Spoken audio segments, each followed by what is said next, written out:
Сәлеметсіздер ме, құрметті ұстаздар? Мен Тегелбаева Дәметкен Ерболатқызы, қазақ тілі мен әдебиеті пәнінің мұғалімі және педагогика ғылымдарының магистрі. Бүгін мен сіздерге көлік түрлері, туынды сын есім және сын есімнің шырайлары туралы 5-ші сыныпқа қазақ тілінен өтетін 6 идея ұсынамын. Ендеше кеттік. Бірінші идея 5-ші сыныптың балалар болғаннан кейін оларға қызықты болсын деп көліктің түрлері туралы қызықты видеороликті қосып қоямыз. Сілтемесін видеоның астына саламын. Екінші идея Learning Apps қосымшасында сын есімге байланысты жұмысты жасау. Толығырақ келесі видеода. Google-ден Learning Apps-тың сайтына кіреміз. Осы жерден новое упражнение дейтінді басып, бізге керекті пазл, соны пазл угадайка дегенге кіреміз. Осы жерге кіргеннен кейін үлгісі көрсетіліп тұрады. Создать новое упражнение деп өзімізге керекті жаттығуды жасай береміз. Мен мына жерге атауын сын есім деп қояйын, себебі сын есімге арналған жаттығу болғасын. Енді мына жерге картинкаға интернеттен алып картинка қоямыз. Мен көлік түрлері болғасын, көліктерді алып осы жерге қойдым. Бұл пазлдар құралғаннан кейін артынан шығады. Енді пазлдарды құрастырып бастаймыз. Мына группа 1 деген жерге сіз мысалы мен рақ рек деп қоям. Және группа 1 элемент 1 деген жерге сол рақ ректен басталатын сөздерді жазамын. Яғни ұзынырақ, үлкенірек, аласарақ деген сияқты.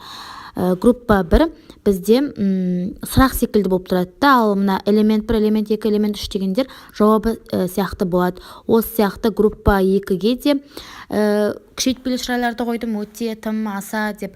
Және де мен 3 группа құрадым. Себебі пазлым үлкен болып, және де оқушылардың барлығына жетсін деген мақсатта.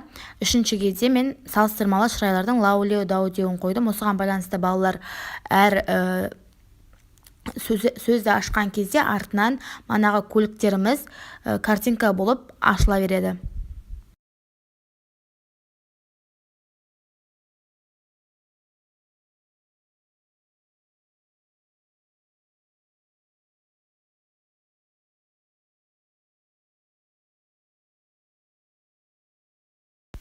Міне мына жерде обратная связь деген жерге мен балаларға жарайсыңдар деп қойдым. Картинканың барлығы ашылғаннан кейін сол сөз шығады.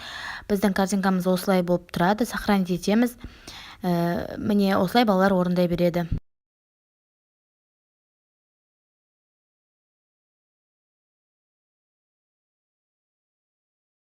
Үшінші идея бүгін сіздерге тағы да жаңа қосымшамен таныстырғым келеді. Ол Quizlet деп аталады. Сол қосымшада сын есімдерге байланысты тест жұмыстарын жасаймыз. Google-ге Quizlet деп жазамыз. Сол кезде сайт шығады. Соған кіріп, осы жерден найтиге сын есімге байланысты сұрақтарды табуға болады. Әртүрлі сұрақтар шығады. Соны алып балаларға пайдалана берсеңіз болады. Немесе создавать деп өзіңіз тест жұмыстарын құрастырсаңыз болады. Бұл өте жақсы қосымша. Әсіресе балаларды ұбт-ға дайындайтын кезде осы Quizlet бағдарламасын алып тесттерді беріп қойсаңыз өте қолайлы болады. Төртінші идея оқушылар топпен бірігіп, өздеріне ұнайтын көлік түрін салып, сын есімдерді пайдаланып, постер қылып сол көлікті қорғау керек. Мысалы, қандай ақ түсті, әдемі деген сияқты сын есімдермен постер қылып қорғайды. Келесі сын есімнің шырайлары. Біздің тақырып көлік түрлері болғандықтан кейін екі көлікті салыстырамыз. Салыстырмалы шырай болғанда мына көліктен мына көлік үлкенірек. Балаларға осылай түсіндірген қызықты әрі түсінікті болады. Және күшейтпелі шырай. Мына көліктен мына көлік өте үлкен. Айырмашылықты балаларға түсіндіреміз.